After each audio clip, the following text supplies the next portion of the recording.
দেখা যায় যে ছাত্রছাত্রীরা অঙ্ক করতে পছন্দ করে না, যদিও প্রাথমিক এবং দশম শ্রেণী পর্যন্ত অঙ্ক বাধ্যতামূলক। বেশিরভাগ ছাত্রছাত্রীরা অঙ্কের কঠিন হিসাব নিকাশের জন্য অঙ্ক করতে পারে না। আজকে আমরা একটি অঙ্কের মাধ্যমে দেখাবো যে কিভাবে একটি অঙ্ককে সহজ পদ্ধতিতে করা যায়। একটি সমান্তরিক এবং একটি ত্রিভুজের ভূমি 28 সেন্টিমিটার এবং উভয়ের গালি সমান। সমান্তরিকের উন্নতি নির্ণয় করো। ত্রিভুজের অন্য দুটি বাহুর মাপ 26 সেন্টিমিটার এবং 30 সেন্টিমিটার। এখানে আমাদের ত্রিভুজ এবং সমান্তরিক দেওয়া আছে। সমান্তরিকের এই বাহুর মাপ 28 সেন্টিমিটার এবং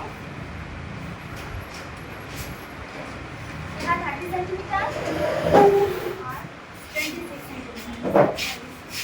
আমাদের এখান থেকে সামান্তরিকের উন্নতি নির্ণয় করতে হবে। প্রথমে আমরা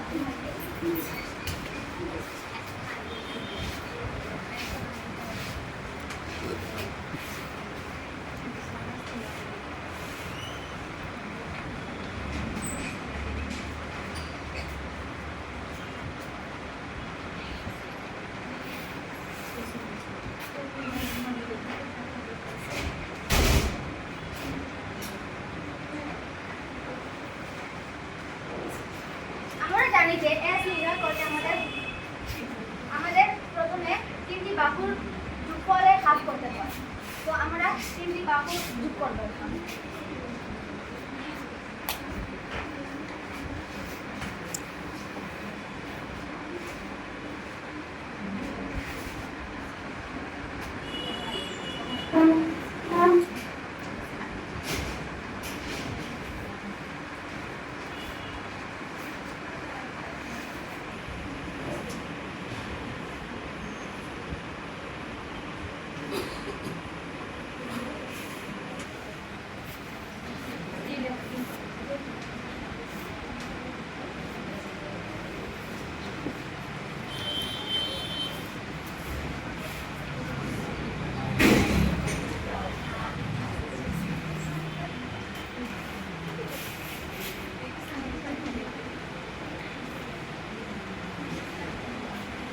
আমরা সবগুলি পূরণ করে আমাদের এই ফলটা আসে। এখন আমাদের এখান থেকে বর্গমূল নিতে হবে।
এখানে দেখা যাচ্ছে যে আমরা এই অঙ্কটা করতে গিয়ে আমাদের এখানে অনেক লম্বা পূরণ করতে হয়, এখানে বর্গমূল নির্ণয় করতে হবে, আবার এখানে ভাগ করতে হবে।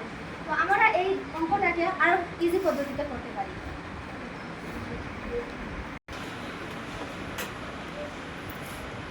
এখানে আমাদের 26, 28, 30 আছে। আমাদের এখানে 30 থেকে 2 এখানে নিয়ে আসি, তাহলে এখানে 28 হয়ে যাবে, এখানে 28 হয়ে যাবে, এখানে 28 হয়ে যাবে।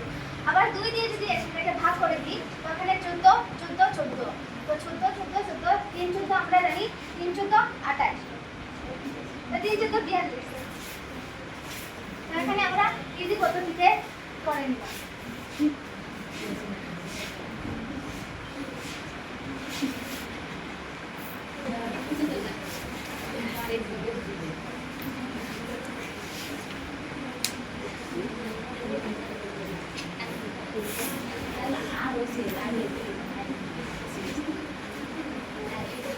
এখান থেকে আবার আমরা 42 নেব।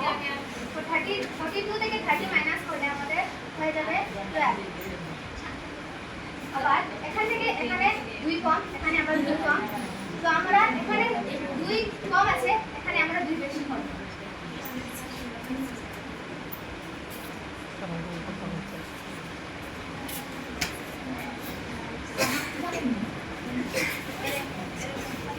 আমরা আগেই দেখেছি যে 3 14 42, তো এখন আমরা এখানে আবার লিখব 3 14 42। এখানে 14টা এখানে নিয়ে আসবো। আবার আমরা জানি 3 4 12,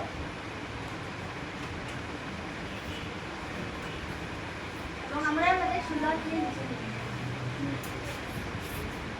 আমরা জানি বর্গমূল নির্ণয় করতে হলে দুইটা হলে সংখ্যা কত হয়। তো এখানে আমাদের 3 আছে, 3 আমাদের বের হয়ে আসবে।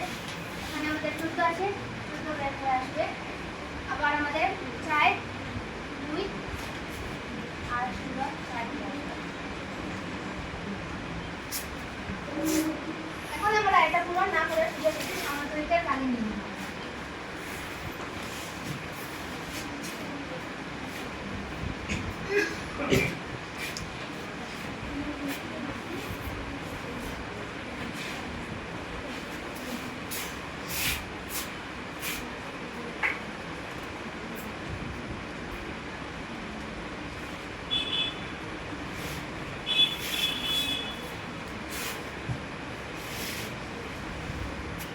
যেহেতু ত্রিভুজ এবং সামান্তরিকের কালি সমান, তো আমাদের ত্রিভুজের কালি আর সামান্তরিকের কালি আমরা একই লিখতে পারবো। তো এর সামান্তরিকের কালি 3 × 14 × 2 × 4 = x × 20, আমাদের ঠিক সমান হবে।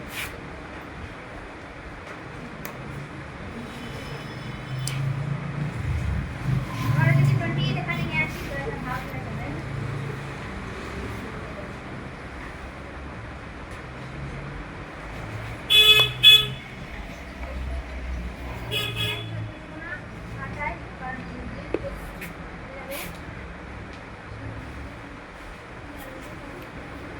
তো আমাদের x ইকুয়াল টু হয়ে যাবে 3 4 12। তো আমরা এটা এই সহজ পদ্ধতির মাধ্যমে আমরা অঙ্ক করতে পারি। আমরা এটাতে কোনো বেশি হিসাব নিকাশও করতে হয় না। আগে তাহলে আমাদের বর্গমূল নির্ণয় করতে হয়েছে, এখানে বর্গমূলও নির্ণয় করতে হবে না, এখানে পূরণও করতে হবে না, এখানে ভাগও করতে হবে না। এখানে আমরা খুব সহজ পদ্ধতিতে আমাদের অঙ্কটা আমরা সমাধান করতে পারবো।